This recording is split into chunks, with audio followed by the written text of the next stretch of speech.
दुर्गा नवरात्र की आप सभी को बहुत बहुत हार्दिक शुभकामनाएं। नवरात्र के आगमन से संपूर्ण वातावरण आनंदित हो उठता है। आज कलयुग के समय में भी माँ के भक्तों की संख्या कम नहीं है।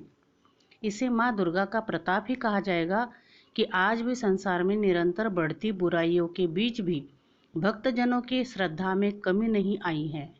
अधिकतर लोग नवरात्र के प्रारंभ से कई माह पहले ही पूजा, कीर्तन और व्रत की तैयारियां कर लेते हैं। उनके मन में नवरात्र को लेकर एक अलग ही उत्साह देखने को मिलता है।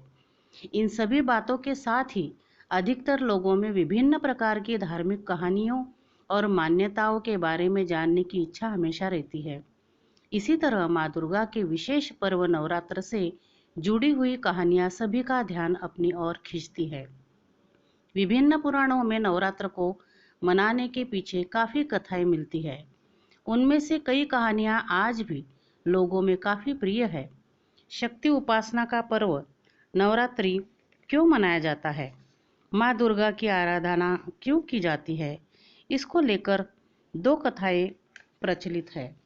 महिषासुर का वध करके माँ दुर्गा ने की संसार की रक्षा। एक कथा के अनुसार महिषासुर को उसकी उपासना से खुश होकर देवताओं ने उसे अजय होने का वर प्रदान किया।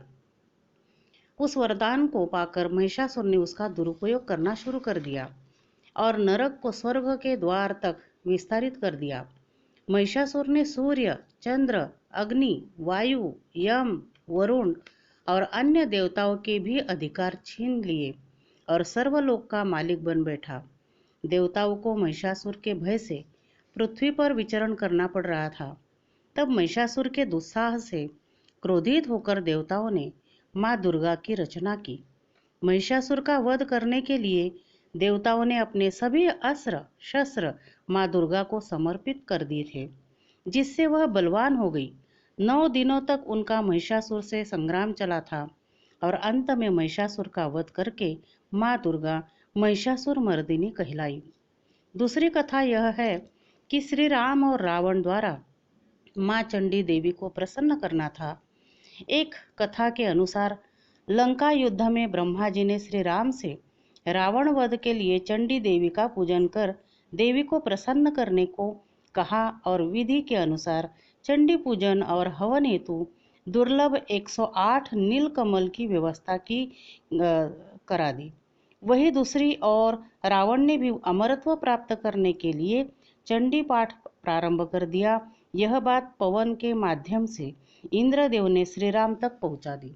इधर रावण ने मायावी तरीके से पूजा स्थल पर हवन सामग्री में से एक नीलकमल गायब करा दिया, जिससे श्री राम की पूजा बाधित हो जाए। श्री राम का संकल्प टूटता नजर आया।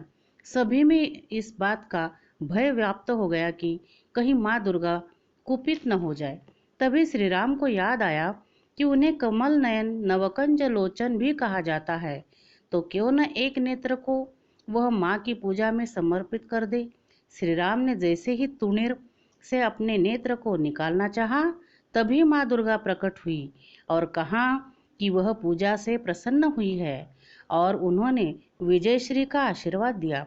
दूसरी तरफ रावण के पूजा के समय हनुमान जी ब्राह्मण बालक का रूप धरकर वहां पहुंच गए और पूजा कर रहे ब्राह्मणों से एक श्लोक जया देवी भूर्ति हरिणी में हरिणी के स्थान पर करणी उच्चारित कर दिया। हरिणी का अर्थ होता है भक्त की पीड़ा हरने वाली और करिणी का अर्थ होता है पीड़ा देने वाली। इससे माँ दुर्गा रावण से नाराज हो गई और रावण को श्राप दे दिया। रावण का सर्वनाश हो गया। माँ दुर्गा आप सभी में के मुरादें पूरी करे। जय माता दी।